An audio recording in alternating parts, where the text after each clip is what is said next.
This is Tamor Hussain standing in for reviewer Richard Wakeling. The first game I played in Dreams was a cute Captain Toad inspired puzzle platformer called Pip Gemwalker. It's about a sloth who has to collect hidden gems across 7 increasingly complex levels. The second game I played was Blade Gunner, a Resogun style twin stick shooter with upgrades, an in-game store and online leaderboards. After that I hopped into Art Therapy, a first person game where your goal, as a disgruntled artist wielding a baseball bat, is to smash your way through a museum without any of the guards catching you in the act. Each of these games is vastly different from the last, not just in terms of the genre and gameplay mechanics, but their use or disuse of cutscenes, voice acting, art style, music, narrative and so on.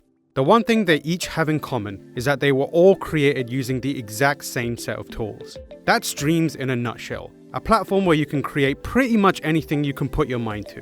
Whether these creations take the form of an hour-long video game, a short film, a simple visual spectacle, or something as simple as a sound effect that other players can use in their own project. The possibilities are endless, which I know is a tired cliche, but in Dreams, more than anywhere else, it actually applies. Next stop, Cowboy Town. Please alight here for the mines. There are 2 parts to Dreams. DreamShaping is where you can begin creating your own projects and find tutorials that will teach you how. DreamSurfing is where you find other people's creations and play them for yourself. It's also where you'll find Art's Dream. This is, for lack of a better term, developer Media Molecule's own story mode or campaign. What makes it so fascinating, however, is that the 2-hour-long game was made entirely using the same creation tools available to everyone else. The fact that Dreams' toolset allows for the creation of something like Art's Dream is genuinely incredible, but it's also a touching and melancholic tale that's completely different to any story Media Molecule has told before. The narrative centers on a troubled double bass player who quit his band and alienated all of his friends, leading to a life of regrets. It's not quite as depressing as it sounds, meshing the more dour notes with plenty of hopefulness, charm, and that Media Molecule whimsy. But it is a notably mature tale for the studio. It's also a statement and a promise of what's achievable in Dreams.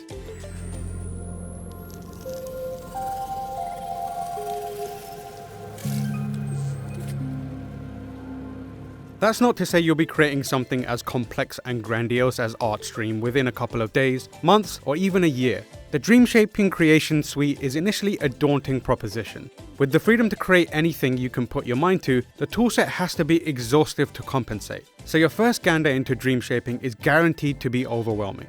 Fortunately, the Dreams workshop is chock full of informative tutorials that run through each tool and fundamental technique that's available to you. There are beginner classes that focus on the basics of edit mode, from getting you accustomed with its control scheme to teaching you how to place platforms, resize objects, and clone items. The control scheme is definitely a sticking point though. There are 3 to choose from, but none of them are especially intuitive. Navigating around a 3D environment with the left and right sticks while using motion controls to move a cursor initially feels cumbersome, particularly when you're trying to be precise and hone in on the finer details. The PlayStation Move controllers fare slightly better when it comes to sculpting, mainly because it feels much more natural to mold and shape objects with your hands. The Move control scheme does come with its own unwieldy nuances, however, giving the DualShock an advantage for navigating menus and controlling the camera, which in turn makes designing levels a slightly more fluid experience as a whole. Whichever control scheme you choose, the mixture of imperfect motion controls and imperfect regular controls does present an additional learning curve. The more you get used to them, the more comfortable they become, but it does take a while to grasp. Other tutorials delve into more specific areas of game design, with step-by-step guides to painting and coloring, tutorials on how to animate characters and objects by hand, and how-to videos that teach you how to quickly assemble a level, amongst other techniques. Beyond this are advanced, intermediate, and masterclass tutorials that teach you how to create your own original music and sound, or run through how to assemble connectors and use physics. Learning it all means devoting a significant amount of time, so it's good that the tutorials are incredibly helpful and enlightening. The toolset is streamlined compared to Unity or Unreal Engine in order to make the creation suite slightly more accessible for your average Joe. But the tutorials provide a greater appreciation for how challenging game development truly is. They also maintain Dreams' focus on creativity, actively encouraging you to express yourself even when learning how the toolsets work. This makes working your way through each tutorial an enjoyable experience, when tutorials can so often be a drag. When it comes to creating your own project, Dreams gives you the flexibility to ease yourself in because not every piece of it has to be wholly your own. Media Molecule has numerous presets for you to choose from, but other players can also upload their own creations, whether it's an entire environment, a single character, or a piece of music, which you can then download and use in your own creations. This establishes a tangible sense of community that bleeds into every other aspect of Dreams, from DreamShaping to DreamSurfing.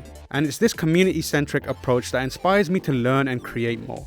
The simple act of making stuff is also just enjoyable to do. There's a tactile feeling to using the various paint strokes or object molding that's satisfying to play around with. Grabbing and pulling at a sculpture to establish a shape before using facial features from the community to devise an unorthodox character.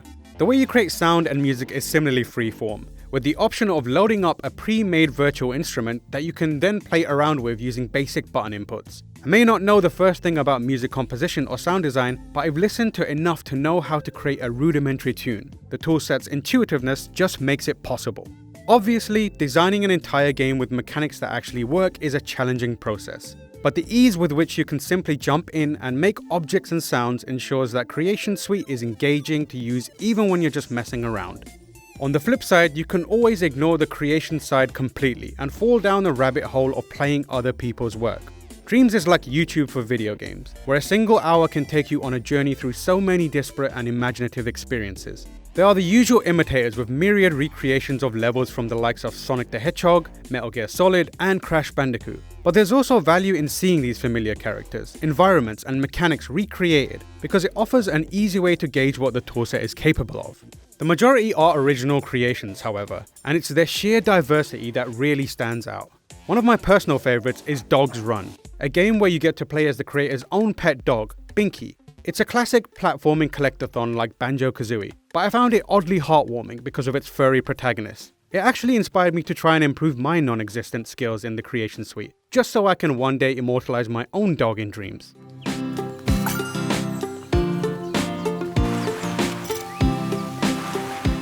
Finding each of these games is relatively simple thanks to Media Molecule's beautiful curation of the DreamSurfing area.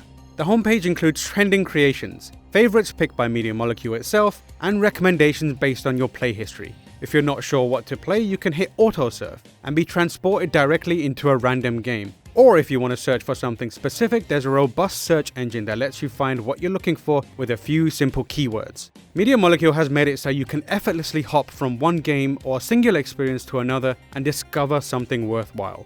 Dreams was in early access for less than a year, but the small community it's built since then has already created some stunning projects that exhibit imagination, innovation, and artistry. Now that the full game is out in the wild, it's going to be fascinating to see how the community continues to grow and what creations arise from that growth. Media Molecule has devised something really special with Dreams, placing a hefty toolset in players' hands where the only limitations are your skills, imagination, and time. There's nothing else quite like it, and it feels like the culmination of everything the studio has been working towards since the very first Little Big Planet. The presentation is charming, while the tutorials are informative, active, and engaging. Playing and finding other people's creations, meanwhile, is a breeze. Dreams is a refined constructor for building a wide variety of games, and a community-centric showcase where others can play them.